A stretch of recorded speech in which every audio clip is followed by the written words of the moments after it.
Sectores tiene que ver con la compra-venta de inmuebles, con los alquileres. Está con nosotros para despejarnos algunas dudas al respecto Iván Orozco, que es referente del sector inmobiliario, nos está escuchando.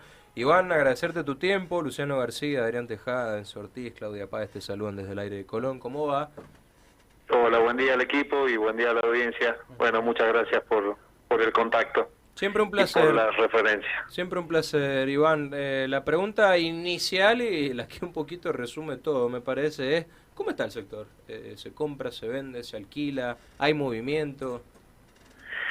Bueno, a ver, el tema económico es un tema muy de todos los días en este momento y la verdad es que es muy difícil hacer un análisis global porque no todos los sectores están iguales, hay sectores muy golpeados y hay sectores que en realidad no están tan golpeados. Esto lamentablemente es así en función de cómo se van dando las cosas.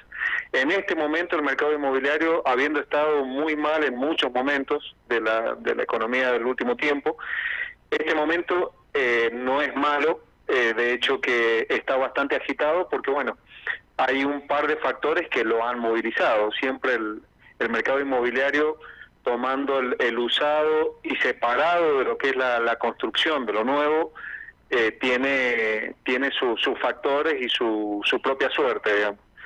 Y bueno, los dos están movilizados en este momento por dos factores muy relevantes, que son el crédito hipotecario, creciente, sostenido, que viene ya desde el año pasado y no es algo que le esté pasando solo a San Juan, sino que es un fenómeno a nivel país, como los créditos hipotecarios para primera vivienda e incluso para segunda vivienda están acelerando las transacciones, digamos, las ventas. Eso por un lado.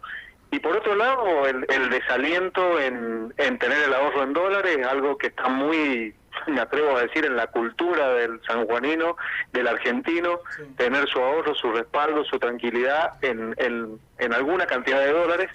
Y bueno, ese factor viene, yo diría que para atrás, considerando que en el último tiempo se ha mantenido muy estable, incluso ha bajado. Y bueno, y la inflación, la realidad es que no, si bien está mucho más tranquila, la inflación, digamos, sigue moviéndose, los precios siguen subiendo, y esto qué quiere decir que la construcción, especialmente la nueva, ha ido subiendo junto con el valor de los materiales de construcción y el ahorro en dólares no. Entonces quien tiene los dólares la piensa y dice, bueno, entre tener un acumulado en dólares que se está quedando y tener ladrillos que se va moviendo en su valor, prefiero ir al ladrillo. Esos dos factores han movilizado el mercado, especialmente en el destino residencial, o sea, el destino habitacional. En otras palabras, Iván, hay cosas que no cambian. El ladrillo sigue siendo la inversión argentina por referencia, independientemente del dólar. Y eso es otra de las partes de la cultura propia nuestra. La seguridad, a ver, es la inversión más conservadora que existe, todos lo sabemos. Si entramos en la parte del negocio de este tema, que es estrictamente la rentabilidad, es decir, tener un inmueble, cuánto me deja por año, si lo quiero mirar desde el punto de vista del negocio, la rentabilidad es baja.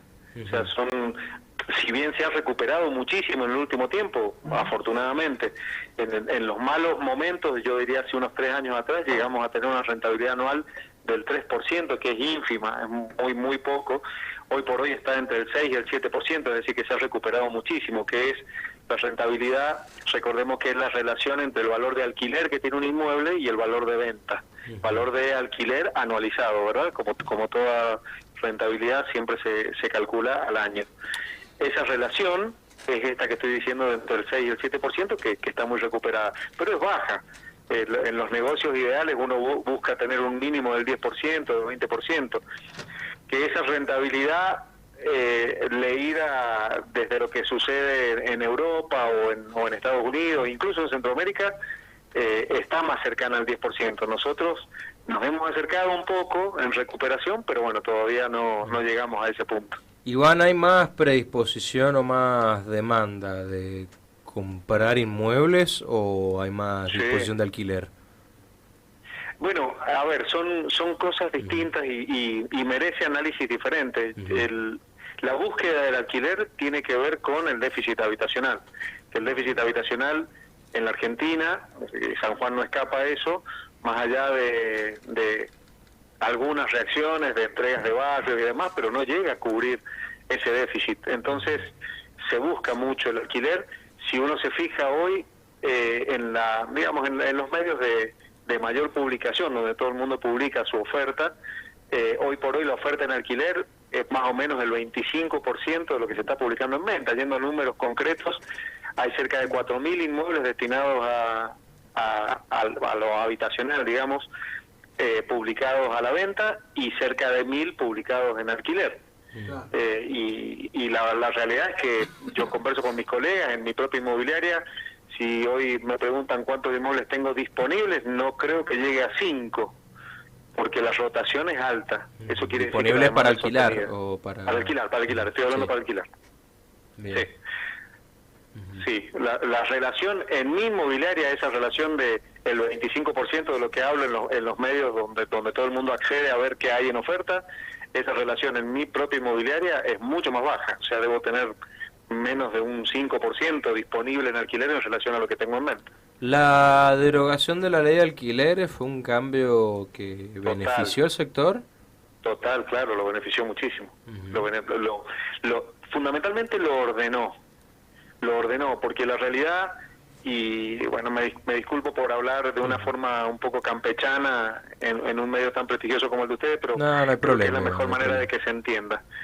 La verdad es que con la ley de alquileres, lamentablemente, no le quedó otra a los propietarios que empezar a buscar formas de no ser tan perjudicados, y con formas que en realidad desde el punto de vista legal eran un desastre. ¿Está bien? O sea, pulularon los alquileres temporarios, donde en realidad no había un alquiler temporario, aparecieron contratos de comodato, donde en realidad no había un comodato, porque los comodatos desde el punto de vista legal nunca pueden ser onerosos, y en este caso sí, o sea, eran todos deformaciones tratando de esquivarle a la rigurosidad de esa ley, que además restringió muchísimo el mercado. Lo que había en oferta era muy poco, se empezaron o sea, disculpen que haga un poco de memoria, pero sí, no hay problema. En relación a la pregunta, creo que está muy bueno hacer un poco de memoria de cuáles eran los síntomas que aparecieron teniendo una ley tan mala. Yo recuerdo que en mi inmobiliaria yo tenía lista de personas esperando algún inmueble que se desocupara. Obviamente que cuando eso pasa, sin duda que también impactan los valores, que estaban muy por encima de lo que a lo mejor el mercado hubiera determinado. Bueno, era realmente un desorden y una angustia importante. Muchos directamente cerraron sus inmuebles, empezaron a pensar en proyectos de ley que ya eran una locura respecto a los inmuebles que estaban cerrados, no sé si lo recuerdan. O sea, era realmente un caos. Yo diría que el mercado de los alquileres se transformó en un caos en todo el país. Obviamente cuando levantaron eso, todo se ordenó inmediatamente, los valores bajaron. En una inflación que en ese momento todavía era muy alta, los valores bajaron, o por lo menos se estabilizaron, se quedaron, cuando teníamos inflación mensual de 2 dígitos. Iván, la última, alquileres en el ámbito comercial, hay movimientos que se dan en algunos departamentos favorables a que el comercio tienda a expandirse para esos lugares. Siempre se habla mucho de que, por ejemplo, en zona de capital hay muchos comerciantes que dicen, che, tengo que cerrar las puertas, irme a otro lado, porque por ahí alquilar en plena zona céntrica no es viable o no dan los números. ¿Cómo está ese punto de referencia? Mira, mi opinión en ese sentido es que se dio más fuertemente ese éxodo en otro momento, en otro tiempo. Hoy por hoy tal vez sigue pasando, pero yo creo que se ha normalizado. Hoy por hoy me parece que tiene más que ver con una búsqueda de zonas nuevas, que a lo mejor con una cuestión económica. Esa es mi opinión. Por supuesto que el microcentro siempre ha sido, especialmente la peatonal, el lugar más demandado. Tenemos pocas peatonales. La mayoría de los centros de las otras ciudades de la Argentina tiene varias peatonales, y eso a lo mejor ayuda a que el mercado sea un poco más normalizado. Pero acá con tan poca peatonal, obviamente que ese punto es el punto más deseado. Pero me parece a mí que hoy por hoy hay más una bonanza en ese sentido, de que se va ampliando el centro, se va ampliando la búsqueda de lugares comerciales, y no que ese éxodo haga que hayan locales en los lugares más caros que estén cerrados. Hoy por hoy no pasa. Para mí ese es el termómetro más claro de lo que está pasando. Hoy por hoy hemos tenido en malas épocas zonas que se ampliaban con algunos locales que cerraban en el centro y se abrían, pero locales en el centro que estaban cerrados. No sé si ustedes lo recuerdan. Sí, yo lo recuerdo porque siempre he utilizado esa lectura para saber qué está pasando. Hoy por hoy no hay locales cerrados. Hoy por hoy me parece que es más de bonanza. Se siguen abriendo locales, siguen viniendo por ahí emprendimientos que son de afuera, franquicias, y se siguen instalando en el centro como siempre, en las zonas de siempre y también en zonas nuevas. Eso es lo que me parece a mí. Iván, agradecerte tu tiempo, tu predisposición, y seguramente vamos a estar al contacto contigo en los próximos días. Bueno, con mucho gusto. Siempre es un placer ser parte de ese espacio tan lindo de Radio Colón. Gracias Iván por la predisposición. Fuerte abrazo a todos. Iván Orozco, corredor inmobiliario, en representación de hacer un